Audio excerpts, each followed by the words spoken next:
King Adrian was known throughout his kingdom as a powerful but impatient ruler.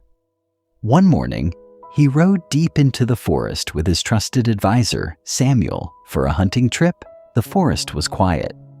Birds moved through the trees, and sunlight passed between the branches. Suddenly, while trying to cut through a thick branch, the king's hand slipped.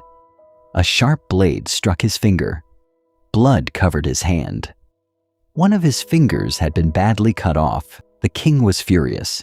He shouted at his guards and cursed his terrible luck. But Samuel remained calm.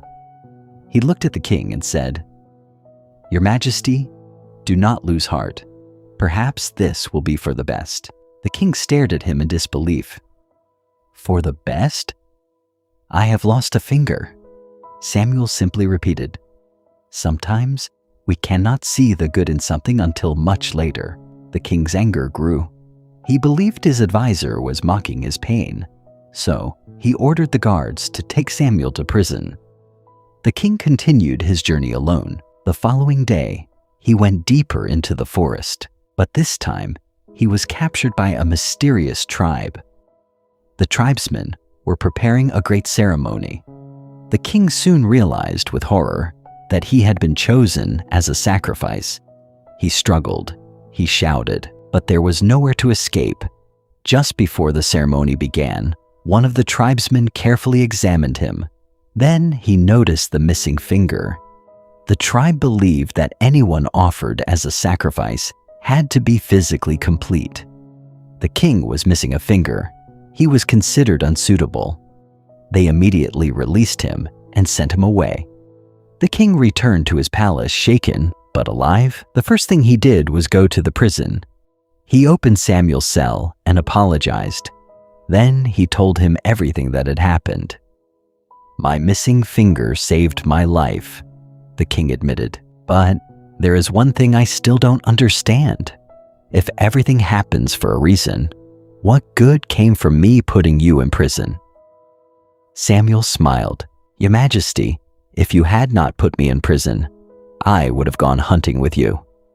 The king became silent. Samuel continued, "If I had been with you, the tribe would have seen that I had all my fingers." He smiled again. "And they would have chosen me instead." The king finally understood. The very thing he had believed was cruel and unfair had protected his advisor. That day, the king learned a lesson he would never forget. Life does not always explain itself immediately. Sometimes a door closes, and we think we have lost an opportunity. Sometimes something breaks, someone leaves, a plan fails, or life takes something away from us. We ask, "Why is this happening to me?" But we cannot see the whole picture. What looks like a loss today may be protecting us from something we cannot see. What feels like a painful ending may be leading us toward a better beginning. So when life doesn't go according to your plan, don't be too quick to call it a disaster. You may only be seeing one page of a story that God has already written to the end. Trust the process. Trust the timing. Sometimes, what you think is the worst thing that happened to you may turn out to be the very thing that saved you.